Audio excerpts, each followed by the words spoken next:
खुशामदीद media star world के देश के आईना प्रोग्राम में मैं अनीस अहमद खान आपका खैर मकदम करता हूं। बड़े देश में आप देख रहे हैं कि बड़ी सियासी सरगर्मी चल रही है। ख़ास तौर पे हम महाराष्ट्र को देखें तो कब किसकी सरकार बने, कैसे बने, वो आज तक चल रही है। आगे क्योंकि सियासत में एक घंटा एक हफ्ता कोई मायने नहीं रखता, कभी भी कुछ पलट हो जाती है।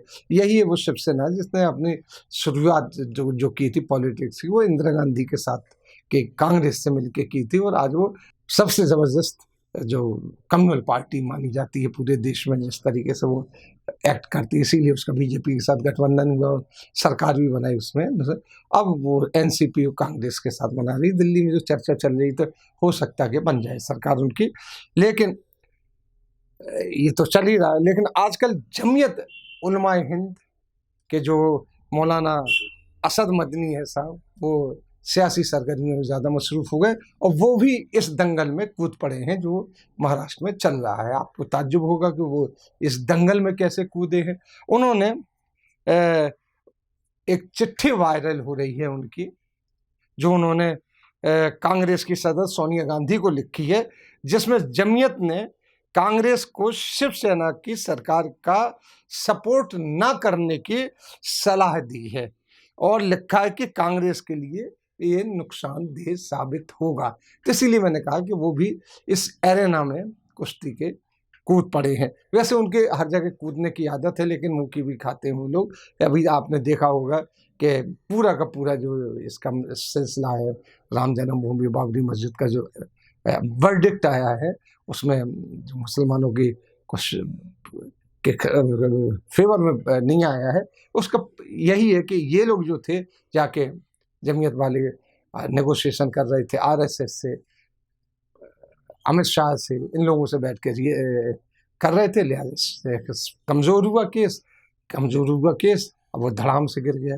लेकिन अब ये सियासी, ये कहते हैं कि हम सियासी पार्टी नहीं है, बार बार कहते हैं कि हम सब, हालांकि कहा जाता है कि मुसलमानों की सबसे बड़ी पार्टी है, नॉन पॉलिटिकल, लेकिन कभी भी ये पॉलिटिक्स से दूर नहीं रहे।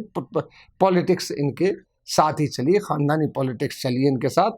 जो दावा किया जा रहा है तौर पर, ये दावा किया जा रहा है कि जमीयत का कहना है कि उसने अपने ख्यालातों से सोनिया गांधी को रूशनास करा दिया है। अब उनकी मर्जी जो है, जमीयत ने कहा है, उसका मतन ये आता है चिट्ठी का कि जमीयत ने लिखा है कि आप ना कीजिए उससे, शिवसेना से और एनसीपी से गठबंधन में ना आइए, ये आपके लिए नुकसानदेह होगा। और हमने अपने उससे आगाह करा दिया है, रूशनास करा दिया, आगाह करा दिया। अब उनकी मर्जी है, वो करते हैं मुआहदा, गठबंधन करते हैं कि नहीं करते, अब उनकी मर्जी है। कांग्रेस प्रेसिडेंट सोनिया गांधी को लेकर अपने इस खत में कहा जाता है कि अरशद मदनी सदर जमीयत उलमाए हिंद ने लिखा है। देखिए उस मतन उसका इस तरीके से खत का, मैं आपका ध्यान महाराष्ट्र में चल रही गंदी सियासत की ओर खींचना चाहता हूं। बदकिस्मती से आप शिवसेना को समर्थन देने के बारे में सोच रही हैं। ये फैसला कांग्रेस पार्टी के लिए काफ़ी खतरनाक होगा, ये उनकी चिट्ठी में है। और आगे है कि हालांकि मौलाना अरशद मदनी इस खत से इनकार कर रहे हैं, जो खत उन्होंने लिखा है नीचे उनके दस्तखत भी हैं, इस खत से इनकार कर रहे हैं। वो कह रहे हैं कि इस खत से मेरा कोई लेना देना नहीं है, हम किसी भी ऐसी सलाह नहीं देते हैं, हमने कभी भी कांग्रेस पार्टी को, उसके नेता को खत नहीं लिखा, सियासत से हमारा कोई वास्ता नहीं है। आप स्क्रीन पे वो खत देख रहे हैं, उन्हीं के लेटर हेड पे है, उस पर दस्तखत है। अंग्रेजी में उन्होंने ये खत लिखा है, उर्दू में भी नहीं लिखा है, क्योंकि ये सोनिया गांधी को लिखा है। अब जो वो कहते हैं कि हमारा सियासत से कोई वास्ता नहीं है, तो इसकी आप मिसाल में बताना चाहता हूं कि हरदम सियासत में कि मरहूम जो असद मदनी साहब थे, यानी मौलाना अरशद मदनी के बड़े भाई, जो इससे पहले प्रेसिडेंट जमीयत उलमा हिंद के थे, वो कांग्रेस की तरफ से समर्थन से, कांग्रेस के ताउन से राज्यसभा के एमपी रहे। और इसके साथ ही उनके भतीजे जो अब भी हैं सेक्रेटरी हैं जमीयत उलमा हिंद के, महमूद मदनी, वो भी राज्यसभा में रहे। तो राज्यसभा में तभी आदमी आता है जब किसी न किसी का उसको ताउन, समर्थन और उसको सपोर्ट मिलता है। तो अब आप बताइए कि किस तरीके से सियासी पार्टी में नहीं रहे। खुद मौलाना अरशद मदनी कई बार खुलकर कांग्रेस के लिए वोट देने की बात कर चुके हैं और इनका मैंने देखा कि कांग्रेस से बड़ा गहरा नाता था। इसी तरीके से इनका समाजवादी पार्टी के मुलायम सिंह से भी बड़े कुर्बत थी, बड़ी करीबी थी। यहाँ तक थी कि एक सहारनपुर के पास एक अस्पताल बनवाया गया था, अस्पताल बिल्कुल बना हुआ था, लेकिन आखिरी वक्त पे जब उसका इफ्तिताह होने वाला था, जब उस अस्पताल का, मैंने बताया ना कि लोग किस तरीके से सियासत से जुड़े हुए हैं, तो वहाँ पे एक जो पत्थर लगाए उसमें इनका नाम खुदवाया गया था। हालांकि वो अस्पताल काफ़ी दिनों से चल रहा था। इस तरीके से ये लोग कह जरूर रहे कि हमारा कोई ताल्लुक सियासत से नहीं रहा, लेकिन सियासत से बहुत जुड़ी रहे। हालांकि दीनी तालिब वो है, ये लोग कुछ फलाही काम भी बहुत करते हैं, जिस तरीके से कई हैं, कहीं बाढ़ आ जाती है तो वहाँ पे इमदाद भेजते हैं, कहीं दंगा हो जाता है तो वहाँ पे ये मकान वगैरह जब जल जाते हैं वहाँ भी इमदाद भेजते हैं। जो इसमें टेररिज्म में हमारे मुस्लिम यूथ पकड़े जाते हैं, उनकी भी मदद करने के लिए खड़े हो जाते हैं। वो एक अलग बात है कि वो भी एक कंट्रोवर्शियल है। दरअसल ये है कि हाल फिलहाल में बाबरी मस्जिद के केस के सिलसिले में उन्होंने मुंह की खाई है। ये अपना पक्ष मजबूत करने की हैसियत से आरएसएस के जो मोहन भागवत हैं उनसे मिलने गए, रात के अंधेरे में मिलने गए, चुपके से मिलने गए। मिलके जब वापस आए तो आरएसएस वालों ने वो फोटो वायरल कर दी कि ये मिलके जा रहे हैं। और जब इसके पास राज खुला तो लोगों ने पूछना शुरू किया कि आपने मुलाकात की। कोई बात नहीं, ये बोले कि हम तो भाईचारे के लिए, हिंदू मुस्लिम एकता के लिए मिलने जा रहे थे। लेकिन जब अगर आपने मुलाकात की तो क्या मुलाकात की, क्या कोई सौदा हुआ है, बाबरी मस्जिद की बात हुई? इन्होंने सब चीज़ पे डिनाई किया और ये कहा कि हम एक प्रेस कॉन्फ्रेंस करके ये सारी चीज़ें बताएंगे कि हम मिलने क्यों गए, जो आज तक नहीं हुई ना ही बताई। ये सब एक कहते थे कि हम हिंदू मुस्लिम एकता के लिए मिलने गए थे। फिर इन्होंने एक दिवाली का फंक्शन हुआ, इन्होंने खुद ही किया था दिवाली मिलन। उसमें इन्होंने बाकायदा तौर पे ये कहा कि हम लोग मुसलमानों को आरएसएस के करीब जाना चाहिए, क्योंकि आरएसएस ने गोलवाल कर और सावरकर के नज़रिए से हट गए हैं वो लोग, और उस तरीके से वो जो मोहन भागवत है उनके भी ख्यालातों में तब्दीली आई है। तो लिहाजा इन्होंने कहा कि मुसलमानों को संघ के करीब जाना चाहिए। ये अब बताइए, सियासी बात नहीं है जो कह रहे हैं कि जमतुल उलमा हिंद का सियासत से कोई ताल्लुक नहीं है और मैं कोई सियासी बात नहीं करता हूँ। तो लिहाजा ये ख़त को तो डिनाई कर रहे हैं, जो आपका स्क्रीन पे जो ख़त आप देख रहे हैं उसको तो डिनाई कर रहे हैं, लेकिन ख़त तो लिखा है, ख़त और कह रहे हैं कि मैं सियासी नहीं हूँ, लेकिन सियासी तो हैं। हमने इतने जो मैंने आपको दिए हैं अपने देश के आईना मीडिया स्टार वर्ल्ड के बैनर पे, मैंने जो आपको सबूत दिए हैं कि किस किस तरीके से सियासत से जुड़े हैं, तो वो तो है, मालूम कर सकते हैं। जमीयतुल उलमा हिंद के जनरल सेक्रेटरी मोहम्मद जो महमूद मदनी बरसर इख्तियार जो पार्टी है भाजपा के, प्रचार करने के खातिर जिनेवा गए थे।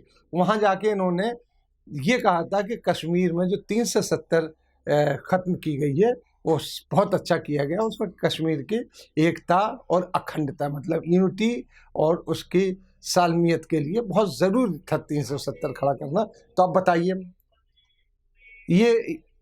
ये क्या वो नहीं था, सियासी बात नहीं थी? पूरा खानदान सियासत कर रहा था। जहाँ उन्होंने धारा 370 में बताया, बात यही नहीं था। मौलाना अरशद मदनी मोहन भागवत से मिले तो मौलाना महमूद मदनी अमित शाह से जाके मिल लिए। अब ये मैं फिर वही बात कहूँगा, वो कहते हैं कि हमारा सियासत से कोई वास्ता नहीं है, हमने ये ख़त नहीं लिखा। अभी हाल में ही बाबरी मस्जिद का मुकदमा के सिलसिले में उन्होंने फैसला आने के 5 दिन बाद अपने जो खामोशी तोड़ी और रिट पिटीशन की बात करने लगी। रिट पिटीशन क्यों आखिर इतने दिनों बाद रिट पिटीशन की बात क्यों आई, जबकि आपको मालूम होना चाहिए, हम लोग अपने इस पे कह चुके हैं कि वहाँ तो बाकायदा सुन्नी वक्फ बोर्ड ने अपने लिख के दे दिया था कि हमारा इससे कोई मतलब नहीं है। इसके बाद जज ने फैसला दिया है। तो इन लोगों को कुछ पता नहीं था। जब हालांकि अखबार में जहाँ भी जब मुकदमा चल रहा था तो उर्दू के अखबारों में बैनर हेडलाइन बनती थी और के जो फरीक अव्वल बाबरी मस्जिद के जो नहीं थे, फरीक तो 3 ही थे बाबरी मस्जिद के। एक तो था निर्मोही अखाड़ा, दूसरा था आपका शिया सुन्नी वक्फ बोर्ड, शिया नहीं सॉरी सुन्नी वक्फ बोर्ड, और तीसरा था रामलला विराजमान जो बीएचपी जिसको लेके आई थी। ये 3 थे। तो उसमें ये कहने की क्या जरूरत थी कि हम ये फरीक अव्वल हैं। फरीक अव्वल तो उसमें यही लोग हुए, लेकिन इन्होंने अपनी उसमें फंसा रखी थी। अब